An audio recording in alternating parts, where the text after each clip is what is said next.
Daghan ang utanan nako nganong pirmi daw kong magdagan. Buntag, hapon, gabi usahay gani sa damgo magdagan gihapon.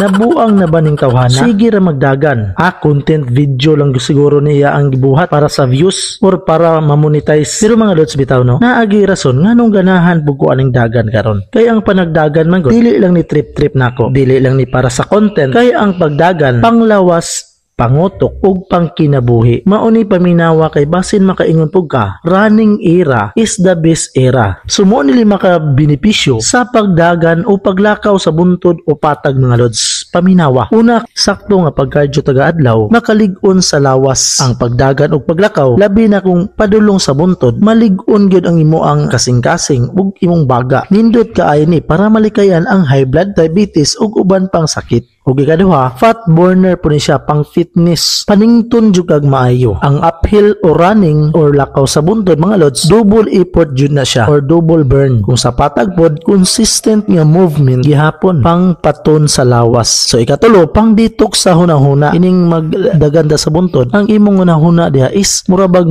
ma-wide o taas ang imo ang hunahuna. Nga naman, pagkat-kat mo sa buntod mga lods, or hangin nga presko imo mabati. Samot na og overlooking, nakakita ka sa kubos, ma-relax ug ma-reset ang imong hunahuna ug makatabang ni siya sa mentalidad sa imo ang health. Kaupat nga benepisyo mga lods, kining dagan maka-develop og disiplina ug determinasyon sa imong kaugalingon. Kay kanang pagkatkat sa buntod dili lalim ug ang patag pod usahay boring, di ba? Pero kung magpadayon ka, ayaw huna-hunaa nga gikapoy ka ang imong hunahuna o ang imo ang health diha ka makabalo nga ang imong lawas ug utok imong gidisiplina ug mulig-on ang imong mindset mga lods. Og ikalima og ilas nga tong benepisyo nga akong igahatag ninyo, kalipay og connection sa kalibutan. Ano naman ang dagan man gud og lakaw sa samot na sa gawas makahatag og kalipay nimo. Lamin na presko kayo nga hangin nga mohapak sa imo ang panit og mapil nimo nga goods kaayo ang imong paminaw. Feel free kay mga lods. Busa kung na kay sapatos ug oras, sulay og dagan, lakaw bisan asa sa patag man o sa buntod kay dili lang pasingot ang atong gipaningita diha. Tabang pud ni sa atong kaugalingon